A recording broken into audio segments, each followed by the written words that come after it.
British Foreign Secretary Liz Truss, elected as the new Prime Minister and leader of the Conservative Party to replace Boris Johnson, has made a number of loud promises about Ukraine's war with Russia. In particular, the official promise that as Prime Minister she would follow in the footsteps of Johnson, would be the greatest friend of the Ukrainian state, and Russian President Vladimir Putin would suffer a strategic defeat. The minister said that she would work with the Allies to ensure that Kyiv received more humanitarian aid and weapons. In my role as Prime Minister, I will be Ukraine's greatest friend, following in the footsteps of Boris Johnson, and fully committed to ensuring that Putin fails in Ukraine and is strategically defeated and Russia is limited in the future, she said. The minister also promised that Britain will stay with Ukraine for as long as it takes. The official explained that Ukraine is important for all Europeans, as it fights for the future, democracy and sovereignty. Quote, With every rocket that hits Ukrainian cities, with every man, woman and child that suffers, we will provide more aid to Ukraine. Truss said. She explained that aid to Ukraine has one goal, to strengthen President Volodymyr Zelensky. We know that Ukraine can win the war with the support of the free world, the official said, adding that no one can feel safe until the Russian Federation withdraws. No compromises with Putin. The official called the Russian leader a terrifying dictator and noted that there was no need to compromise with him. Now is not the time to talk about concessions and compromises to a terrifying dictator, Truss emphasized.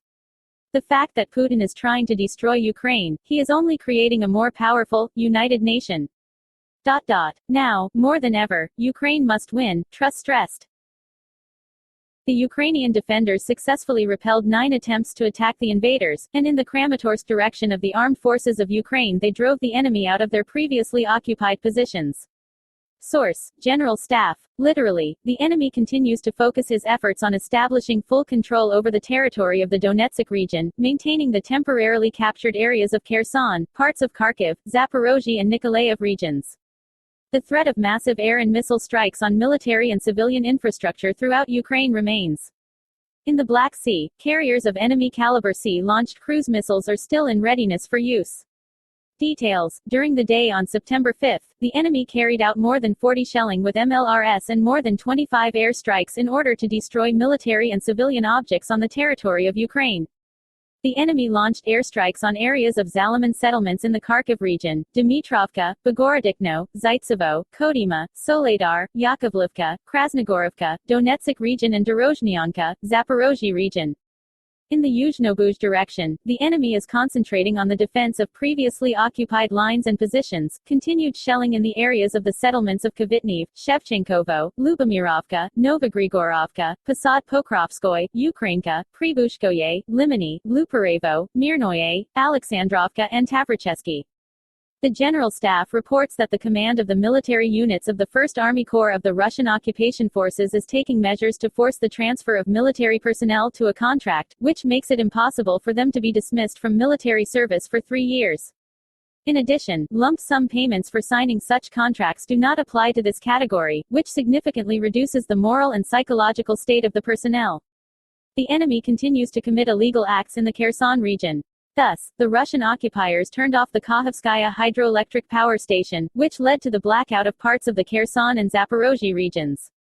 The Ukrainian defenders successfully repelled the enemy's offensive attempts in the areas of the settlements of Belagorovka, Grigorovka, Pokrovsko, Bakhmutskoye, Lozovoy, Spartak, Soledar, Zaitsevo and Semigori, and in the Kramatorsk direction they had tactical success and knocked out the enemy from their previously occupied positions. During the current day, in order to support the actions of ground groups, the aircraft of the defense forces delivered more than 15 strikes aimed at destroying manpower, military and special equipment, as well as other military installations of the enemy. Enemy losses have been confirmed according to updated data. As a result of a successful fire defeat in the area of the settlement of Kupiansk, Kharkiv region, the invaders lost more than 100 military personnel killed and wounded, 2 combat vehicles were destroyed. In the city of Kherson, more than 30 military personnel and 3 enemy tanks were hit, and in the area of the Antonovsky Bridge and the crossing, an anti-aircraft missile system and 6 enemy trucks were destroyed. It is reported that the successful actions of the defense forces led to the incapacitation of crossings in the Kherson region and once again nullified the aggressors' attempts to resume the transfer of troops across the Dnieper River. A suicide bomber exploded near the Russian embassy in the Afghan capital Kabul. According to preliminary data, 8 to 10 people died, including 2 employees of the Russian embassy. The explosion at the embassy occurred on the morning of the 5th of September. The head of the local police station, Mavlavi Sabir, told Reuters that the explosion was carried out by a suicide bomber. According to him, the criminal was identified and shot by the embassy guards when he approached the gates of the institution. The explosion occurred when the diplomat went out to people in line to announce visa candidates.